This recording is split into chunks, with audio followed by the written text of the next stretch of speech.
Cool.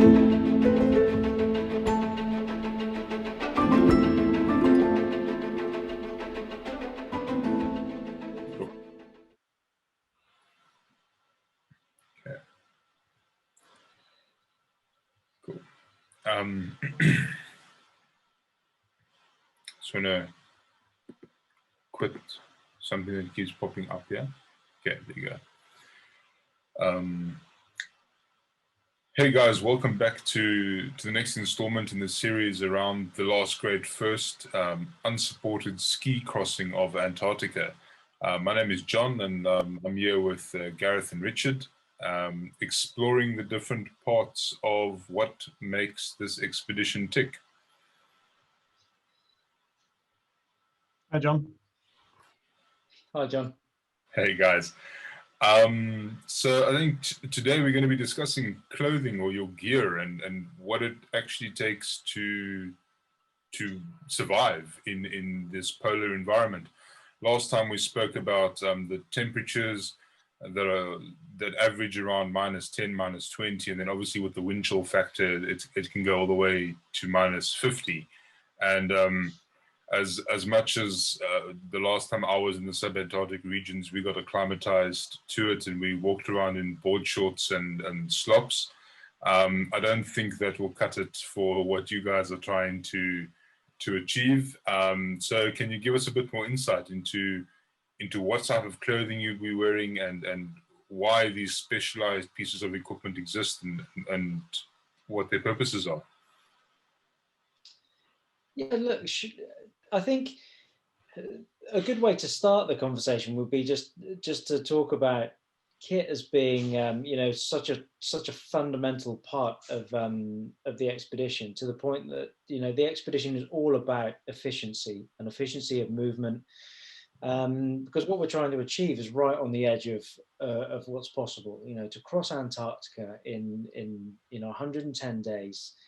From its outer edges is really right on the edge of what's possible. So everything we do needs to be geared towards efficiency and forward progress, and that's where a lot of our kit choices are coming in. So during our skiing sessions and in our skiing day, if we're having to stop every 10 minutes and adjust a venting zip or adjust a glove because it's not quite right, or a little bit of skin that's showing around our goggles, if you accumulate those lost minutes, to the end of the day, it's an extra half an hour or an hour where we could be in our tent, resting, recovering for the next day, eating, etc., etc.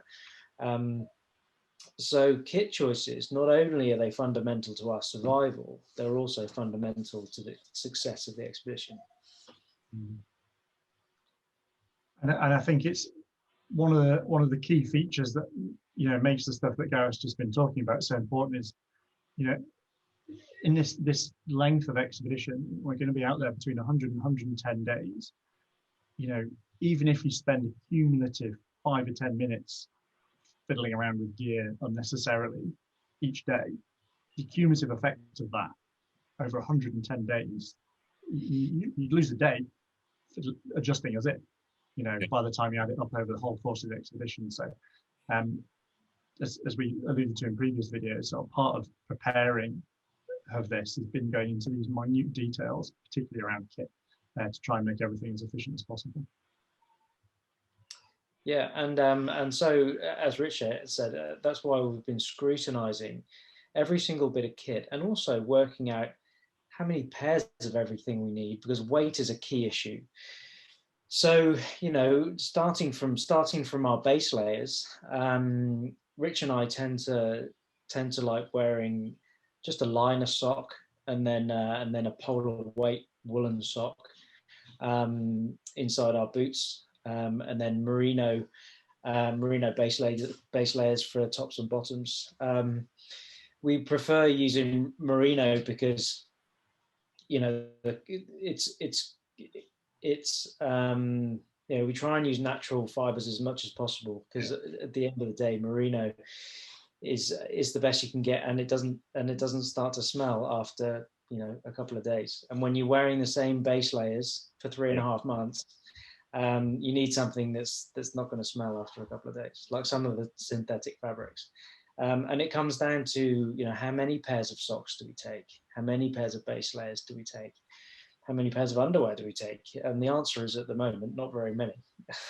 So we want stuff that works and is robust and will last the journey. And we just like roughly worked out that based on the average person steps about 1,200 steps in a kilometer, and you guys are doing 2,600 kilometers. So that's 3.1 million steps that the expedition will be covering. So whatever pants you guys take with need to be robust enough to have the chafing of the legs moving past one another and the endurance to last 3 million steps essentially. So it's not just your base layers that need to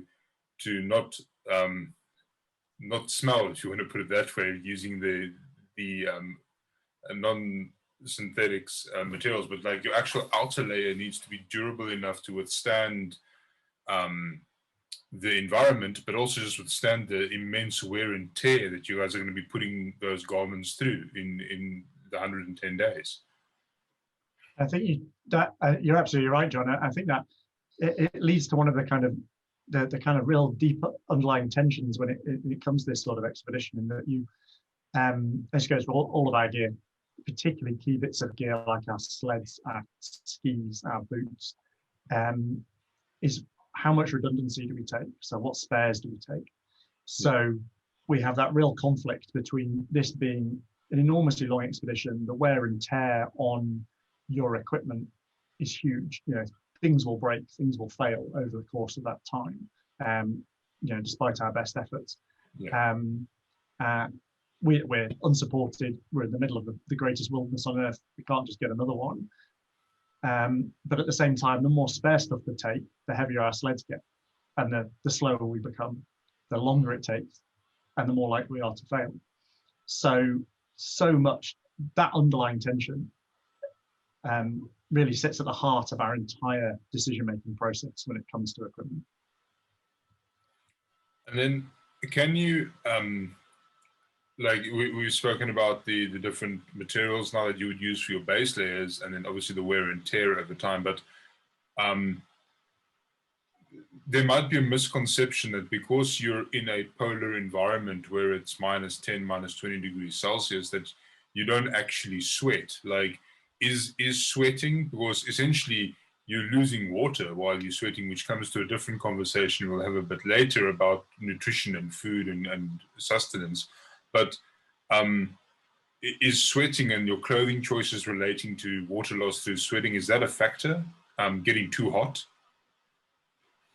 Yeah, very much so, and it's a big thing in the polar regions, being able to vent your clothing appropriately. So, and that's why we choose, from our base layers up through to our mid layers and then our outer shells. It's you in the poles, if you're working very hard, and especially in Antarctica when you're at altitude as well, you're at risk of getting extremely dehydrated when you're working so hard and you're sweating, but you're also increasing your respiratory rate, so you're losing a lot of moisture just by breathing in and out. You're at extreme risk of dehydration. But the other thing is, as you start to sweat, if you don't manage your layers properly, that sweat can essentially accumulate underneath your outer layers if you don't have a breathable layer, and freeze when you stop, freeze against your inner layers, and that can have all sorts of negative consequences. So one of the things that I know Eric Phillips has specially designed equipment where he takes the sealants off the seams. So essentially in the poles, you don't need Gore-Tex, you don't need waterproof fabrics. You need something that's windproof to keep the wind off and that can vent appropriately. So when Eric takes the sealant off his seams, it just means that he can vent just naturally through the seams of his jackets. Otherwise, other garments, You know, as long as they're windproof with appropriate venting zips under the arms or on the chest, you can regulate your body temperature really, really quite well. And it's something that we're looking at, you know, very, very closely. And I think it's worth, you know, adding to what Gareth said, is you when you're actually moving, you're generating a lot of heat, and particularly if the wind isn't incredibly strong, is that overheating is more of a problem than getting cold, particularly for your core and your body.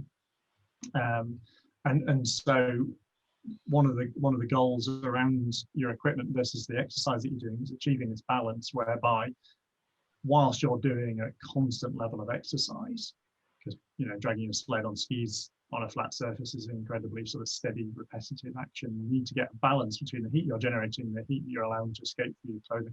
And not often people will be surprised at how little clothing how few layers you will wear whilst you're moving. It might just be a base layer and a windproof, perhaps with a mid layer in between. And it's only really when you stop that you stop producing heat, and so there's actually opportunity for you to cool down and actually lose sort of losing core heat. So it's really around the sort of setting up camp, eating food, and being in our tents at night, where we actually need the really, really incredibly polar weight insulating clothing. During the day, we won't need that. Probably the one exception to mention is your extremities, so particularly your hands and your face. Those are areas where, because of the physiological nature of how they lose heat and how exposed they are, and how your body tends to centralize and shut down its peripheries, those are the areas that are really prone to cold injury. And if this is something we'll touch on in a future episode of the blog. But extremity protection in our gear and our handwear and our face covering is another really important area of our equipment. And then, yeah, and just on that point, you know, often starting off at the start of the day is the most unpleasant time of the day, because you really do want to be cold before you start. If you're warm and comfortable before you as you set out from camp skiing, within about 5 minutes you're going to be overheating quite significantly. And as Rich said, so when you stop, you know, you do your first hour and a half sledding session. When you stop, the first thing you do is you throw your big down jacket on, and then you sit on your sled and you get into your food. So it's incredibly important to always know where your heavyweight down layers are, and Rich and I will keep them just shoved in the front of our pulks. So it's just a small zip, and then get your jacket and your food out, and then you're all right. And those jackets are those iconic, big, puffy, fur-layered, those epic polar jackets that we all see in photographs and on Hollywood productions, and everybody kind of secretly wants one, even though they don't live in any environment that justifies that type of jacket. But those outer layers, that basically is your last defense against the environment from a clothing perspective. That jacket is the thing that's going to keep the elements at bay and keep you warm when those temperatures drop and when the wind chill picks up. Because even though you might be skiing in your base layers, the moment you have that wind, like you said, the temperatures plummet, and you won't necessarily stop and put up camp every time the wind picks up or the weather gets cold. You're going to still want to keep going, which will have your set amount of kilometers you want to cover every day for the expedition success. So yeah, those jackets are, like you said, they're in that little zip pouch in the front of your pulk, and you always know how to get them as quick as you can. Absolutely, and you know, it's incredibly important over the length of such a long expedition that's really pushing, you know, what humans are capable of enduring long term is we've got to minimize how much energy we use unnecessarily. So and you lose a huge amount of energy trying to stay warm, and so trying to make sure that we're at a comfortable temperature by using our clothing systems, our layering systems, really really intelligently through the different things that we're doing during the day is incredibly important. Like at night, it's absolutely vital that we're warm in our sleeping bags and in our tent, because being cold overnight totally drains you of energy. Not only are you not, only using energy to try and keep yourself warm, you're also not getting that rest and that recuperation that you need because your body's still having to work. And so, you mentioned the jacket. That's our kind of go-to kind of layer to stick on over the top of everything, because it protects you from those elements. And that, I guess that leads us on to talk about what's probably the other incredibly important item of equipment, which is, our tent, which is that kind of, it's that shelter that we take with us that provides us with that kind of ultimate sanctuary from those incredibly difficult conditions. And we put an awful lot of time and effort into taking a very robust, tried and tested polar tent that's going to provide us with that shelter in Antarctica. And the tent is something that it's just impossible to survive in Antarctica without. And on that, it's definitely, it's not your 4-man going to the Lake District for a camping project or a weekend camp with a family type tent. What makes it such a unique and special piece of equipment? Is it the fabric or the design, or why is that tent specifically required for the polar regions? So I guess there's a number of features of the tent, but the short answer is all of those things are incredibly important. The fabric, the design of the tent, and multiple sort of different design features. I mean, essentially, we're going to be taking a tunnel tent. Tents are kind of divided into two broad categories, either dome tents or tunnel tents. And there's pros and cons to each type. Tunnel tents are probably stronger in the wind, providing you get them lined up with their wind direction well. And there's also some sort of design features about taking and setting up tents that between different types of design that are important. So we'll be taking a tunnel tent, and it'll be equipped with things called snow valances. So as people can probably imagine, you can't just bang pegs into snow and ice. So at the edge of the tent, there'll be these flaps, perhaps a foot wide or maybe a bit longer, that stick out from the side, on which you pile snow to anchor yourself down. That can provide an incredibly strong, safe anchor for your tent if the wind speed gets up. And then between the double layer of an inner and outer of the tent, one thing that constantly amazes me about tents is the temperature differential you can have between the inside and the outside. So, outside it could be blowing 100 mile wind and still air temperatures of -30. So you're looking at -50, -60 in wind chill. And you might be inside your tent, and the actual difference, you've got fabric that's 1 millimeter thick, and then, I don't know, 2 inches, 5 centimeters of air between the two.